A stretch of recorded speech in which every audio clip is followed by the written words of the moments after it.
I guess it's harvest season. I love that. And no, Abdi's living proof of that, man. I think anytime I check LinkedIn, Abdi's usually showing love to someone he's met at a conference or like, commenting, saying great. It's like you're pouring into people. And I think a lot of people don't realize it's like people sometimes are scared to give value because they're worried that the message might not resonate with folks. But when you actually interact with their content, you're allowing them to help other people and in turn help you. So like it's like the process of reciprocity. So I love that you mentioned that. My next question, man, was I think you talked about relationships, which is great. And I think, you and I were both kind of graduated like right before the pandemic. And I don't know about you, but personally for me, right, Yeah, just given family situation, I had to be really careful with stepping outside the house, given, like the pandemic and such. yeah, And so when I first got back to the office, man, like, dude, I was a wreck socially. Like, it just took a minute to getting used to working with people in person, right? It's crazy because we went from, at least for me, like the first 7 months of my first job, in person every day. And then maybe yeah. worked remote one day to now like learning what it's like to not overthink if someone's walking by or they checking on you. Like just all these things in a workplace environment. Like it took a minute to get used to. But I'm curious for you, what was it like to go to that first conference post pandemic things opening up versus maybe going to a lot of virtual events, and how have you leveraged and tapped into investing in yourself and going to these different conferences to one, learn new skills, and two, really build those relationships? And how do you think that's impacted you, and like what would you recommend other folks to? Yeah, yeah, brother. So that first conference I went to after things started to open up because the pandemic, it took a while, but yeah, that first conference I went to, quote unquote, post pandemic. I'll be honest, I had to recalibrate myself a little bit because I wasn't used to seeing that many people inside a venue. And I think it was 2022, the first conference I went to and it was actually a really big one too. It was the AWS reInvent conference in Las Vegas. So I went to that and I was shook, man. I was shook. I was like, whoa. Let me just. I like to consider myself a social butterfly, but I'm like, okay. Right. Like I'll have an interaction with somebody. I'm like, oh my god, that was awkward. I was being weird. I gotta relax. I gotta relax. I'm out of practice.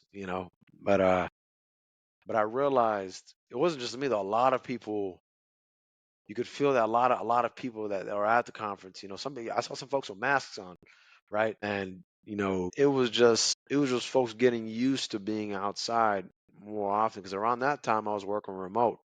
You know, uh, during 2022, a good chunk of 2022 I was working remote.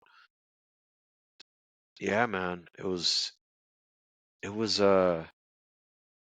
weird, man. It was weird, but after a day or two at the conference, eventually I got back to the swing of things. But yeah, I haven't, not I haven't like I haven't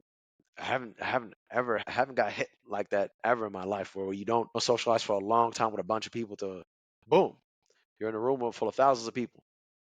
Go walk around, say hi, shake hands, take photos, kiss babies, all that good jazz. Absolutely. No, that makes sense. Yeah, because I think it was like we went from like 0 to 100 back to like zero, and I think everyone had their own like way of getting back to that. So no, I'm glad to hear. And I think too, from your perspective, do you feel like if someone's trying to get into tech, right? The best way to build relationships is at a conference, and two, if not that, I guess when do you feel like it makes sense to invest in going to conferences and like courses, man? Because I think the reason why I asked is because I feel like there's so much noise out there, man. Now, which is great. There's a lot of people who are giving information, but I think people can get just like sidetracked by the minute because like, oh wait, I want to do this, I want to do that, but then like they overthink, and essentially like you go from having the energy, the vision to want to do something, month and time past, you don't do anything. But you also know people who maybe like just over index on I got to invest in myself, and they maybe just invest in a lot of different courses, but they don't actually take the steps to get to where they want. So I guess, is there a framework you have, Percy, when it comes, okay, like if I'm going to go to this conference, I'm going to invest in the certificate, here's why I want to do it, here's how I think it can help me, or just, yeah, what is your framework there? Yeah, that's a good question, man. Analysis paralysis is real, especially in tech. Oh my God, there's so many places you can go. You can get into software engineering, front end, back end, full stack, incident response for cybersecurity, governance, risk and compliance, security auditing, DevSecOps engineer, DevOps engineer, platform engineer, you know, man, there's so many different paths you can go. And tech sales, sales engineering, like it gets crazy. The hardware engineer, firmware engineer. AI engineer. It's like it gets crazy. There's so many different paths you can go. Product manager, program manager, customer success. There's a lot happening, right? So Right. what you have to do, and this is something I think is a very, very important skill, you know, for any practitioner or any soon to be practitioner, right? One of the most important skills you'll have to have is how to make a decision in a timely manner, right? And sticking with that decision, tuning out the noise and sticking with that decision. For example, if I say, hey, I want to study Linux operating systems, okay? I want to understand the fundamentals of Linux operating systems for the next 3 months. What that means, Adi, that means I'm going to focus on that. I'm going to focus on that. That means I'm not studying 100 other different pieces of technology at the same time. I'm not studying AI, ML. I'm not studying, cost engineering, cloud security engineering. I'm not studying all these other things. I'm focused on Linux right now, right? That is what you're going to need. And for me, what's helped me, and again, I don't think I've mastered this yet. I feel like I'm definitely doing a better job. I would say, for me, what's helped me is I have to ask myself, what is the end goal here? Is it this next position?